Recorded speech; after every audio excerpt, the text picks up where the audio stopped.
बस पूर्व दिशा में एक बाधा है। बाधा? कौन सी बाधा माधव? मगध।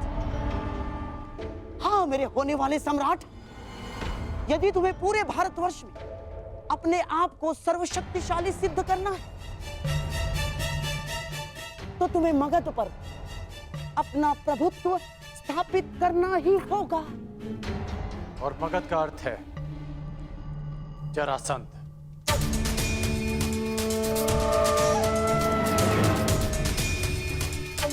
ठीक कहा आपने अंगराज। मगध का अर्थ है जरासंध, आपका भूतपूर्व मित्र और वर्तमान शत्रु। हाँ, और आपको कदाचित ज्ञात नहीं होगा, उसने आर्यव्रत के 100 राजाओं को बंदी बना लिया है और अब वो उनकी बलि की तैयारी में है। 100 राजाओं की बलि? हाँ, 100 राजाओं की बलि। क्योंकि प्रभुत्व स्थापित करने का सबसे बड़ा अस्त्र है भय, और उसी भय का लाभ उठाते हुए जरासंध अपने आप को सर्वशक्तिशाली सिद्ध करना चाहता है। और इसीलिए हमारा सबसे पहला लक्ष्य होगा जरासंध पर विजय। परंतु हाँ, प्रश्न ये भी उठता है कि कौन महायोद्धा जरासंध को दुर्योधन के पक्ष में लाने में सक्षम है। दुर्योधन हर संभव प्रयास करेगा कि जरासंध उसके पक्ष में आ सके, और ये निश्चित है कि जरासंध किसी भी परिस्थिति में तुम्हारा समर्थन नहीं करेगा युधिष्ठिर। तो अब केवल एक मार्ग शेष है, जरासंध का अंत।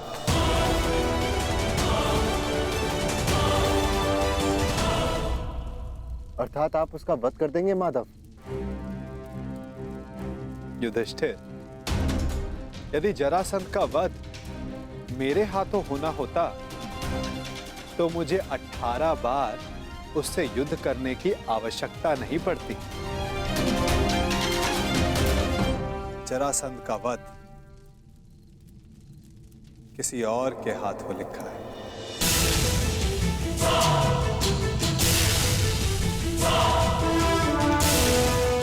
भ्राता भीम, क्या आप इस बाधा को समाप्त कर सकते हैं?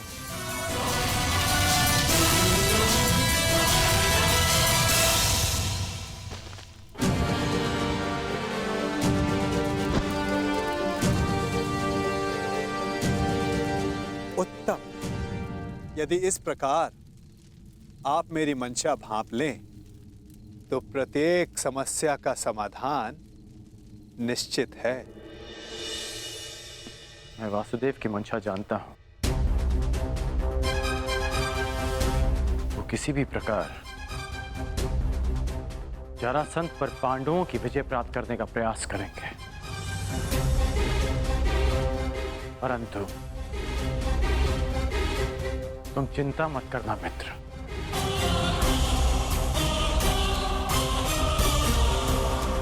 मैं पांडवों से पहले जरासंध का समर्थन प्राप्त कर लूंगा, और इस भांति आर्यवत के 100 राजा भी तुम्हारे पक्ष में आ जाएंगे।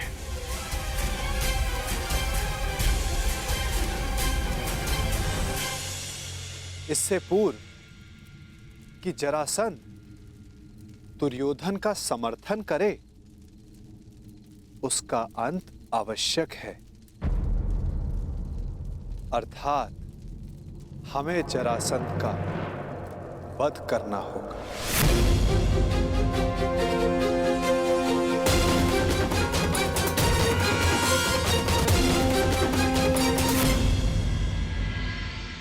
महाराज जरासंध की, महाराज जरासंध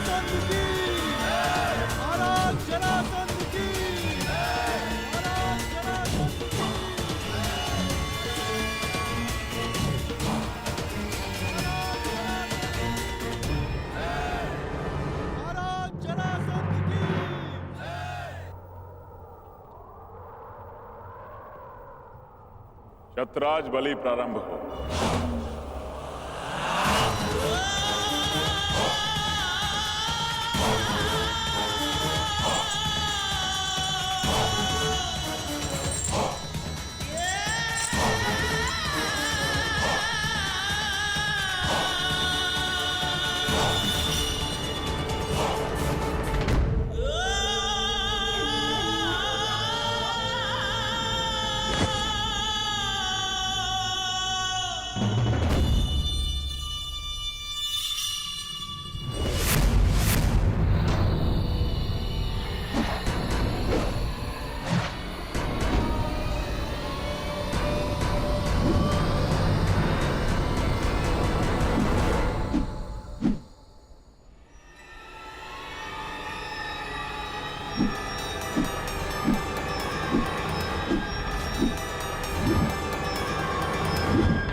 एक राजा को दूसरे राजा के साथ वो व्यवहार नहीं करना चाहिए जो वो स्वयं के लिए नहीं चाहता।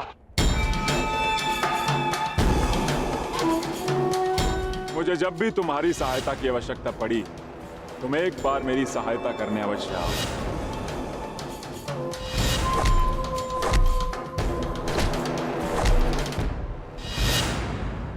क्या कहकर पुकारूं तुम्हें?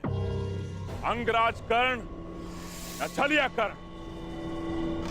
वचन भंग कर्ण या फिर मित्रता करके मित्रद्रोह करने वाला कर्ण?